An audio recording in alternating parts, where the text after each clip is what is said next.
Hello everyone, स्वागत है आप सब लोग का पीसीएस भाई तरुण में। जैसे कि आप सभी को पता है कि यहाँ पर हम यूपी के आरओ की टेस्ट सीरीज लगा रहे हैं और टेस्ट सीरीज हमारी ये जीएस वर्ल्ड की लग रही है। नई वाली टेस्ट सीरीज आ चुकी है जिसमें 200 क्वेश्चन है, उसी हम टेस्ट सीरीज की बात कर रहे हैं। इसके पहले हम 3 वीडियो ऑलरेडी बना चुके हैं, आप लोग शायद देख भी चुके होंगे, जिसमें से हम हिंदी को भी कवर कर चुके हैं। एक वीडियो हमने हिंदी की बनाई थी और आपकी 3 वीडियो जीएस की बन चुकी है। आज की जीएस की हमारी चौथी वीडियो है। यहाँ पर हम बहुत सारे क्वेश्चन कवर कर चुके थे। आगे हम जो नेक्स्ट हमारे क्वेश्चन है उसकी हम यहाँ पर एक बार बात करते हैं। 50 क्वेश्चन हम कवर कर चुके थे, यहाँ पर देख सकते हो 50 क्वेश्चन हमने कवर कर लिए थे पिछली वीडियो में। आज हम यहाँ पर 51 क्वेश्चन से आज हम कवर करने की पूरी कोशिश करते हैं, लेकिन उससे पहले जल्दी से चैनल को लाइक शेयर सब्सक्राइब कमेंट आप लोग कर लीजिए। पहला क्वेश्चन है आज का हमारा, मुगल जो महल है उस परिसरों की एक लोकप्रिय विशेषता नक्कार खाना क्या थी। देखो, मुगल जो महल परिसर थे ना, उसमें एक लोकप्रिय विशेषता थी नक्कारी खाना। वह नक्कार खाना किस चीज से संबंधित थी? नगाड़े रखने का स्थान हुआ करती थी, जहां से धार्मिक और जो अनुष्ठानिक संगीत है वह बजाया जाता था, उसको कहते हैं नक्कार खाना। नेक्स्ट क्वेश्चन की बात करते हैं। मराठा प्रशासन के संदर्भ में विचार कीजिए, कौन सा कथन सही है। मराठा प्रशासन के बारे में कह रहा है कि विचार करो। देखते हैं, मराठा कानून मनु की विधि संगता से प्रभावित था, बिल्कुल बात ठीक है। मामलतदार जो ग्राम स्तर पर राजस्व एवं न्यायिक प्रक्रियाओं को निष्पादित करता था, ये ऑप्शन गलत है आपका। तीसरा है कि पेशवाओं ने अपनी सेना में बड़ी संख्या में यूरोपीय लोगों की भी नियुक्ति की थी, ये भी सही है। तो आपका यहाँ पर पहला और तीसरा ऑप्शन क्या है, सही है, जबकि आपका यहाँ पर दूसरा ऑप्शन गलत है। उसको गलत क्यों उसको भी समझेंगे, टिक लगा लेते हैं, बी ऑप्शन पे सही है। चलिए अब हम बात करते हैं, जो ग्राम अधिकारी होते थे वह ध्यान रखना है आपको, कौन होते थे? पटेल होते थे। कौन होते थे? पटेल होते थे ग्राम अधिकारी मराठा प्रशासन में, आप सभी को पता होगा, जो कि न्यायिक कार्य भी देखते थे, राजस्व कार्य भी देखते थे और जो अन्य प्रशासनिक कार्य भी थे वो भी वह देखा करते थे। तो इस तरीके से वह पटेल जो थे वो न्यायिक आपके राजस्व और प्रशासनिक कार्यों का निष्पादन करते थे। और यहां पर लिखा है कि मामलत, तो ये गलत लिखा है। इस मुगल शासक ने शासन काल के दौरान कानून जो कोहिनूर हीरा है भारत से फारस ले गया था।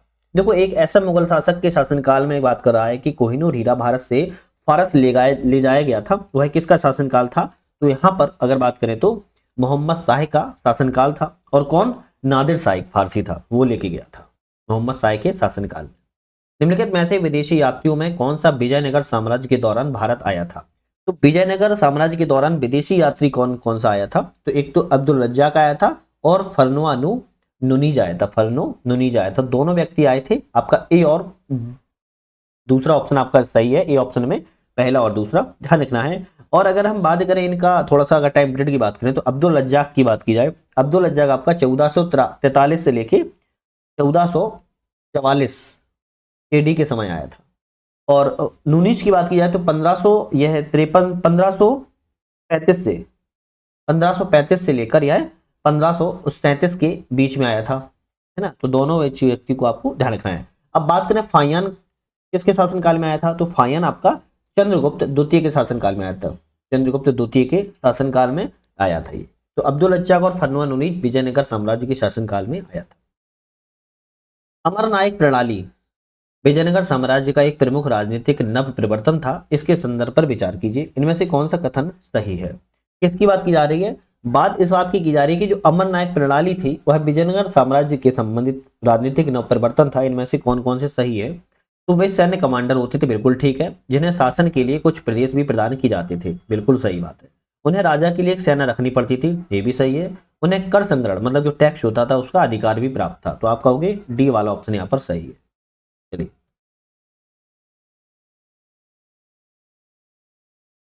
हम नेक्स्ट क्वेश्चन की बात करेंगे।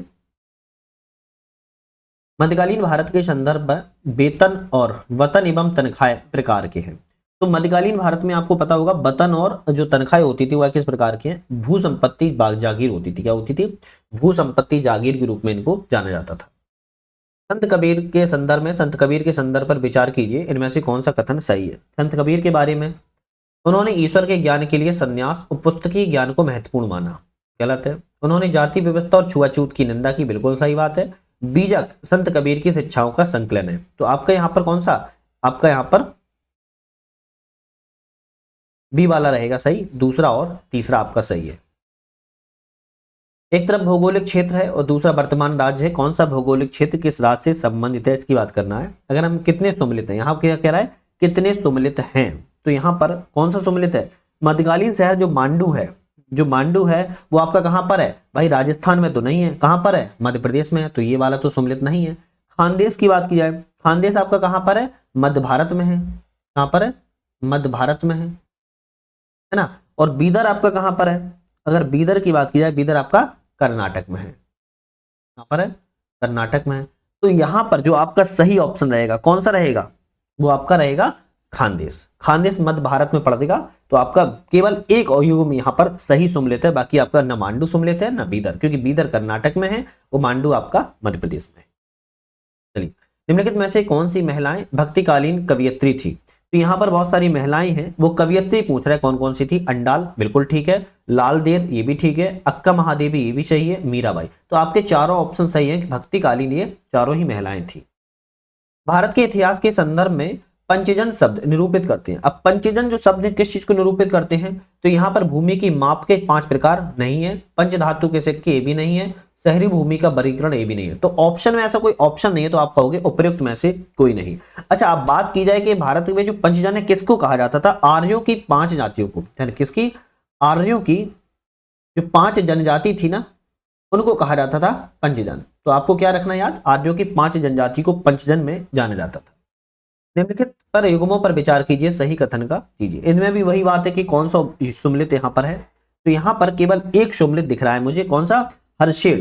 हर्षेण जो था आपका हर्षवर्धन से संबंधित था? नहीं, हर्षेण तो भैया आपका समुद्रगुप्त से संबंधित। किससे?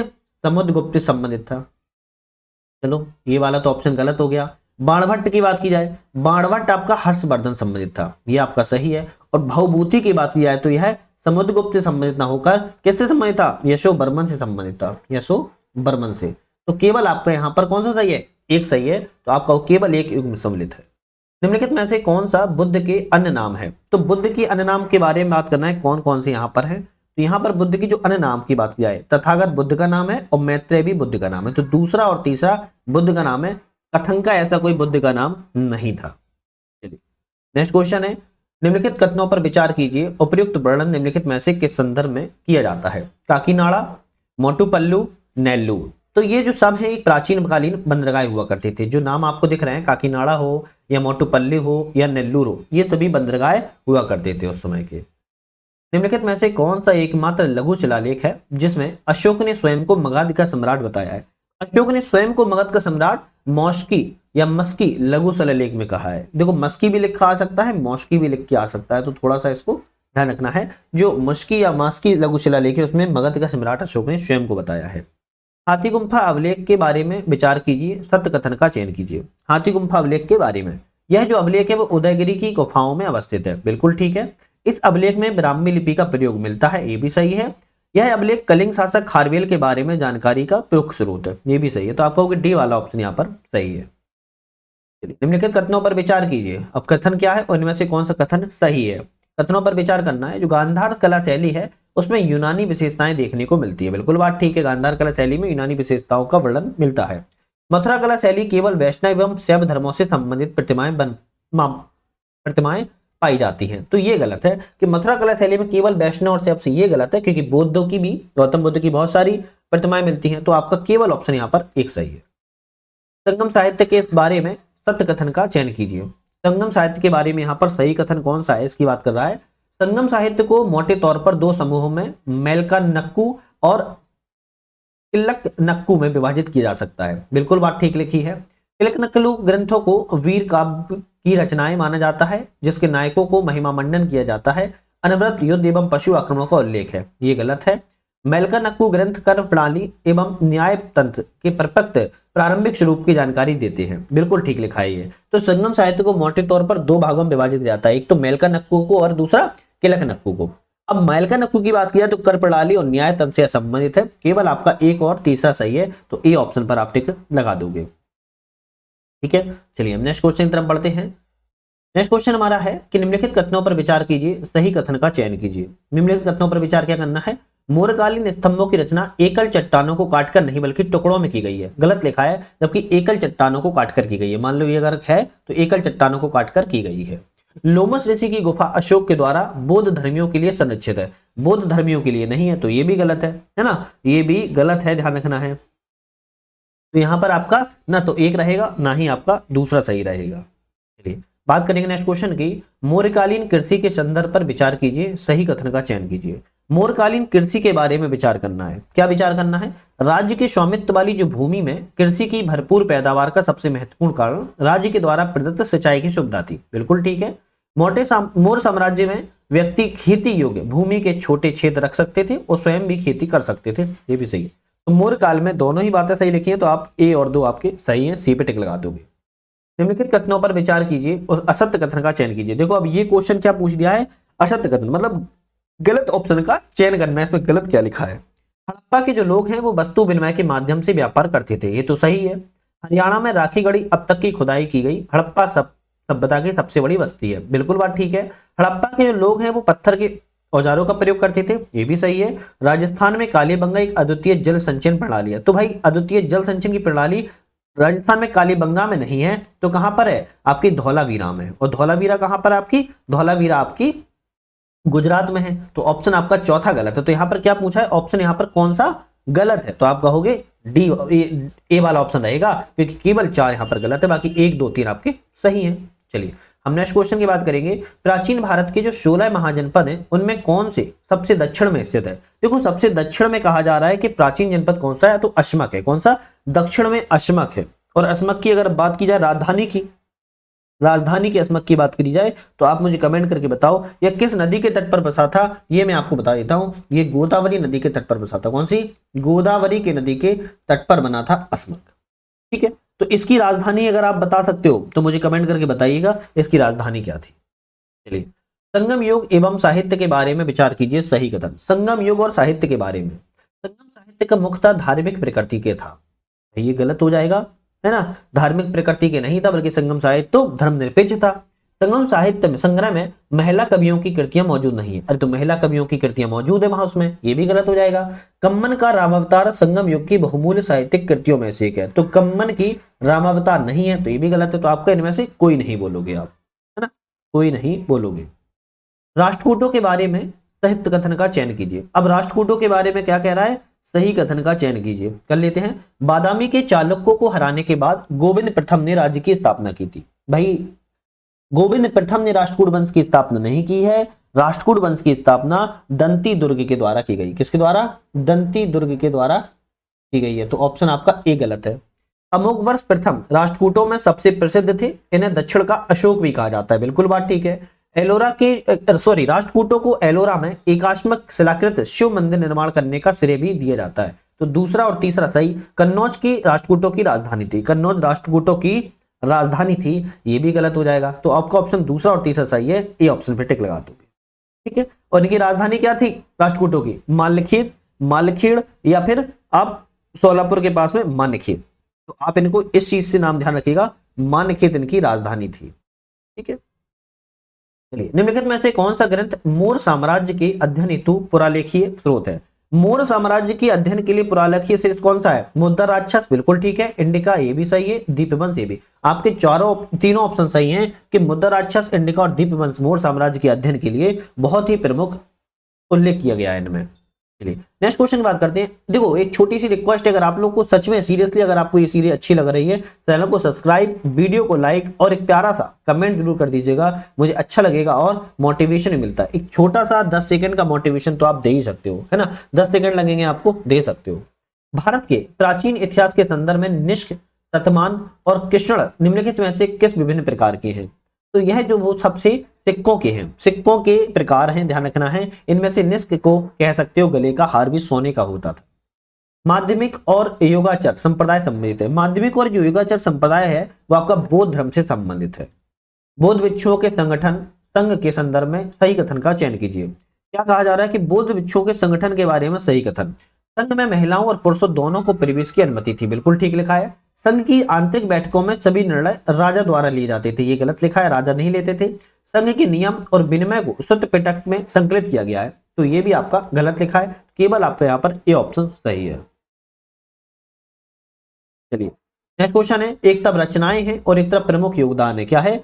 एक तरफ रचनाएं और एक तरफ केवल प्रमुख योगदान है। अगर हम बात करेंगे इनमें से कौन सा सुमलित है, सही सुमलित कौन सा है? यहाँ पर वृत्त संहिता, मौसम संबंधी विषयों की चर्चा की गई, बिल्कुल बात ठीक है। ब्रह्म ब्रह्म स्फुट सिद्धांत, खगोलीय तत्वों की गणना के लिए विधियों का वर्णन किया गया, ये भी सही है। शल्व सूत्र शल्य चिकित्सा, नहीं शल्य चिकित्सा नहीं है, शल्य चिकित्सा के बारे में सुरसुत शल्य में की गई है, सुरसुत संहिता में की गई है। तो आपका तीसरा गलत है, तो आप ए और दो सही लगाओगे, बिल्कुल सही है। सांख्य दर्शन क्या है? सांख्य दर्शन के संदर्भ में सही कथन का चयन कीजिए। अब सांख्य दर्शन के बारे में क्या कह रहा है? इसका मुख्य उद्देश्य वेदों की व्याख्या करना, उनकी सर्वोच्चता स्थापित करना था। अरे सांख्य दर्शन का उद्देश्य नहीं था, ध्यान रखिएगा, है ना। यह आत्मज्ञान के माध्यम से मोक्ष में विश्वास कराता है, बिल्कुल ठीक है। यह एक द्वैतवादी दर्शन है जिसमें पुरुष एवं प्रकृति नामक दो भिन्न सत्ताओं में विश्वास करता है, ये भी ठीक है। आप कहोगे दूसरा और तीसरा, बिल्कुल ठीक है। अच्छा, और ये जो मुख्य उद्देश्य वेदों की व्याख्या और सर्वोच्चता स्थापित करना सांख्य दर्शन में नहीं है, तो किसमें है? पूर्व मीमांसा में है, ये भी सुन लो, पूर्व मीमांसा में है ना। नेक्स्ट क्वेश्चन बात करते हैं, ऋग्वैदिक राज्य व्यवस्था किस विचार कीजिए और सही कथन का चयन कीजिए। ऋग्वैदिक राज्य व्यवस्था के बारे में विचार करना है। क्या विचार करना है? राजा का पद वंशानुगत हो चुका था, उन्हें कबायली संगठन पर असीमित शक्ति प्रयोग किया गया था, गलत। स्त्रियों को सभा एवं विधव के कबायली संगठनों में भाग लेने की अनुमति थी, बिल्कुल बात ठीक लिखा है। दैनिक प्रशासन में सबसे महत्वपूर्ण अधिकारी पुरोहित था, जो करों के संग्रहण के लिए उत्तरदायी था। अरे पुरोहित करों के संग्रहण में थोड़ी ना था, तो केवल आपका यहाँ पर दूसरा ऑप्शन सही है। हड़प्पा की मोहरों पर विचार कीजिए और सत्य कथन का चयन कीजिए। हड़प्पा की मोहरों पर विचार करना है। क्या है? हड़प्पा की मोहरें प्राय सील खड़ी से निर्मित थी, बिल्कुल ठीक है। मोहरों पर निर्मित सबसे सामान्य पशु आकृतियों में एक सींग वाले सांड और भैंस बाघ गैंडे के थे, बिल्कुल ठीक लिखा है। प्रत्येक मोहर चित्रात्मक लिपि में उकेरी गई थी, ये भी ठीक है। तो आप कहोगे ए ऑप्शन है, 1 2 3 सही है। चलिए, बौद्ध संप्रदाय के संदर्भ में विचार कीजिए। अब बौद्ध संप्रदाय के संदर्भ में विचार करना है, सही कथन का चयन करना है। बौद्ध संप्रदाय क्या कहता है? पुण्य की स्थानांतरण का विचार हीनयान संप्रदाय की शिक्षाओं का अभिन्न भाग है, गलत लिखा है ये। अरिहत पद की प्राप्ति महायान संप्रदाय का अभिन्न अंग है, ये भी गलत है, क्योंकि अरिहत पद की प्राप्ति किसकी है? अगर किसी को बताया तो बताइएगा, ठीक है। और ब्रजन संप्रदाय बौद्ध धर्म में जादू एवं रहस्यवाद में परिवेश का प्रतिनिधित्व करता है, ये सही लिखा है कि ब्रजन संप्रदाय में जादू एवं रहस्यमयी जो परिवेश है वो प्रतिनिधित्व का वर्णन किया गया, तो केवल आपका यहाँ पर तीसरा ऑप्शन सही है। गुप्त काल की आर्थिक गतिविधियों के संदर्भ पर विचार कीजिए तो सही कथन का चयन कीजिए। अब गुप्त काल की किसमें? आर्थिक गतिविधियों के बारे में विचार करना है। इस काल में लंबी दूरी के व्यापार में गिरावट दर्ज की गई थी, बिल्कुल ठीक बात लिखा है। और जो श्रेणियां थी वो नगरीय प्रशासन में बड़ा हिस्सा प्रदान किया गया था, ये भी सही है। आप कहोगे सी ऑप्शन सही है। चलिए, ऐहोल अभिलेख निम्नलिखित में से किसकी प्रशस्ति के लिए प्रसिद्ध है? जो ऐहोल अभिलेख है वो पुलकेशिन द्वितीय की प्रसिद्धि के लिए प्रसिद्ध है। कुषाणों के संबंध पर विचार कीजिए, कौन सा कथन सही है? अब कुषाणों के संदर्भ पर विचार करना है। क्या विचार करना है? उन्होंने भारत में शासन की छत्रप प्रणाली को आरंभ किया था, गलत लिखा है, ये बात गलत लिखी है। छत्रप प्रणाली किसने प्रारंभ की थी? शकों ने प्रारंभ की थी, ना कि कुषाणों ने। उन्होंने रेशम मार्ग को नियंत्रित किया, जो उनके लिए आय का एक बड़ा स्रोत बन गया है, बिल्कुल सही लिखा है। उन्होंने बौद्ध धर्म एवं वैष्णव धर्म दोनों को संरक्षण दिया था, तो आप कहोगे यहाँ पर दूसरा और तीसरा सही है, सी ऑप्शन सही है। चलिए, अलवार संतों के संबंध में विचार कीजिए, वो कौन सा कथन सही है? अलवार संतों के संदर्भ विचार करना है। वे नयनार संतों समेत तमिलनाडु में प्रारंभ हुए आरंभिक भक्ति आंदोलन के उदाहरण थे, बिल्कुल ठीक है। वह तंत्रवाद एवं दर्शन की लिंगायत शाखा से प्रेरित थे, गलत है। उनकी रचना शिल्पाधिकारम को प्रायः 4 भेदों की भांति महत्वपूर्ण रूप से वर्णित किया गया है, ये भी गलत है, क्योंकि अलवार संतों में शिल्पाधिकारम का ऐसे कोई प्रमुख योगदान नहीं है, तो केवल आपका ए ऑप्शन यहाँ पर सही है। निम्नलिखित में से कौन से जैन धर्म के 53 भाग हैं? देखो, जैन धर्म के 53 भाग कौन कौन से हैं ये बात की जा रही है, तो यहाँ पर सम्यक ज्ञान, सम्यक दर्शन और सम्यक चरित्र, आपके सम्यक ज्ञान, सम्यक दर्शन, सम्यक चरित्र आपके जैन धर्म के 53 है। सम्यक धर्म का इसमें कोई उल्लेख नहीं है, तो केवल 1 2 3 सही है। देखो, बहुत से लोगों को ऐसा लगता है कि मैं यहाँ पर जोक वगैरह भी करूं, है ना, तो याद रखिए मैं कोई यहाँ पर लाफ्टर चैलेंज वगैरह नहीं दिखा रहा हूं, मैं आपको सिर्फ सीधी सी बात है टेस्ट सीरीज लगवा रहा हूं, टेस्ट सीरीज लगाओ, अपना सफलता पाओ, है ना। मेरा योगदान ये नहीं है कि आप लोगों को हंसाऊं, मैं यहाँ पर हंसाने का काम आप लोग को यूट्यूब पे बहुत मिल जाएगा, यूट्यूब खोलो, उसमें डाल दो हंसने वाली वीडियो, बहुत सारी देख लो, मजा आ जाएगा आप लोग को, है ना। पेपर अगर पास करना है टेस्ट सीरीज लगानी पड़ेगी, और टेस्ट सीरीज आप लोग जो लगवा रहा हूं वो लगा लो, बहुत इंपॉर्टेंट है। ये टेस्ट सीरीज आपको मार्केट में भी नहीं मिलेगी, ये भी सुन लो। मार्केट, आप सोच रहे हो मार्केट से, मार्केट में नहीं मिलेगी, ये मैंने ऑफिशियली कोचिंग जीएस वर्ल्ड से परचेस की है, परचेस करने के बाद वीडियो बना रहा हूं, ऐसा नहीं है मार्केट में मिल जाएगी। पूरे 200 क्वेश्चन है इसमें, है ना, तो पुरानी भी नहीं है, बिल्कुल नई है। तो आप लोग जो भी लगा रहा है वो उसका लाभ ले पाएगा, और जो स्किप कर रहा है या फिर नहीं देखना है वो अलग बात है। तो यहाँ पर मैं फालतू का टाइम पास नहीं करने वाला हूँ कि इधर उधर की बातें करूं और फिर आप लोगों को मजा दिलाऊं। मजा दिलाने के लिए यूट्यूब पे बहुत वीडियो है, मजा दिलाने के लिए ले लो आप लोग। क्या क्वेश्चन की बात करेंगे, ऋग्वैदिक समाज के संदर्भ पर विचार कीजिए, इनमें से कौन सा कथन सही है। ऋग्वैदिक समाज के बारे में विचार करना है, इनमें से कौन सा सही है। लोगों ने विभिन्न देवताओं की पूजा के मंदिरों का निर्माण किया था, गलत लिखा है, मंदिरों का निर्माण उस समय नहीं हुआ था। समाज की प्रकृति मां सत्तात्मक थी, ये भी गलत लिखा है ना। समाज की प्रकृति कैसी थी, सत्तात्मक थी उस समय, है ना। कर संग्रह की एक नियमित प्रणाली विद्यमान थी, तो कर संग्रह की नियमित प्रणाली विद्यमान नहीं थी, ये भी गलत लिखा है। तो उपयुक्त में से कोई नहीं जाएगा। मार सत्तात्मक किसमें थी, सिंधु घाटी सभ्यता में, है ना, ऋग्वैदिक सभ्यता में फिर सत्तात्मक समाज आ जाता है। चलिए, प्राचीन भारत के गिल्ड जो श्रेणी के संदर्भ पर विचार कीजिए, कौन सा कथन सही है। प्राचीन भारत के गिल्ड श्रेणी के संदर्भ पर विचार करना है, कौन सा कथन सही है। वे किसी निर्धारित व्यापार के लिए एकल व्यावसायिक निकाय के रूप में कार्य करते थे, बिल्कुल ठीक है।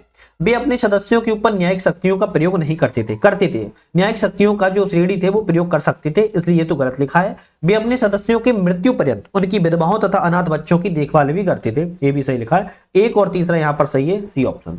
बी दूसरा क्यों गलत है मैंने बता दिया है।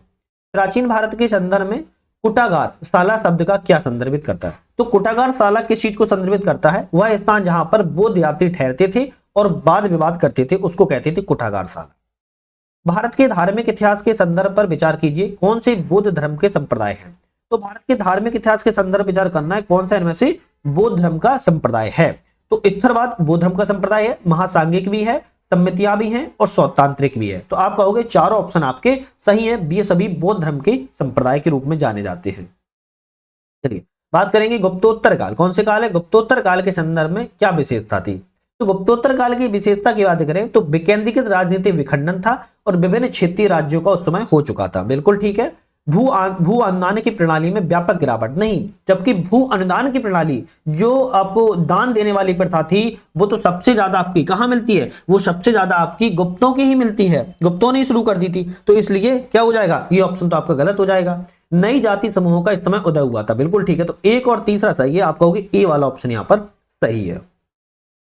चलिए नेक्स्ट क्वेश्चन की बात करेंगे हम यहां पर। चोल काल के अग्रहारों का संदर्भ पर निम्नलिखित में से किनसे है। तो चोल काल के जो अग्रहार थे उनमें से इन चारों में से ऑप्शन में कौन सा आपका चोलों के लिए सही है, चोलों के लिए सही है, ब्राह्मण गांवों से थे। क्या थे, चोल काल में जो अग्रहार थे ब्राह्मण गांवों से संबंधित है, ठीक है। निम्नलिखित कथनों पर विचार कीजिए, उपयुक्त में से कौन सा योगदान बौद्ध धर्म द्वारा भारतीय संस्कृति के लिए दिए गए हैं। तो इनमें से बौद्ध धर्म दिए गए भारतीय संस्कृति के लिए कौन कौन से दिए गए। अगर देखा जाए पाली भाषा का विकास, बिल्कुल बात ठीक है, किया गया था। नालंदा तक्षशिला विक्रमशिला के माध्यम से शिक्षा बिल्कुल दी गई थी, अहिंसा की अवधारणा भी दी गई थी। तीनों ऑप्शन आपके बौद्ध धर्म से संबंधित सही है, डी पे टिक लगा दोगे।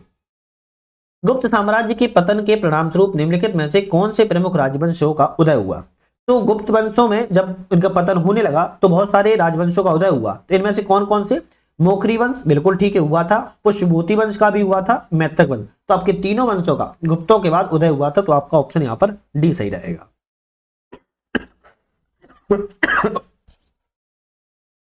ये ऑप्शन आपका यहां पर सही रहेगा।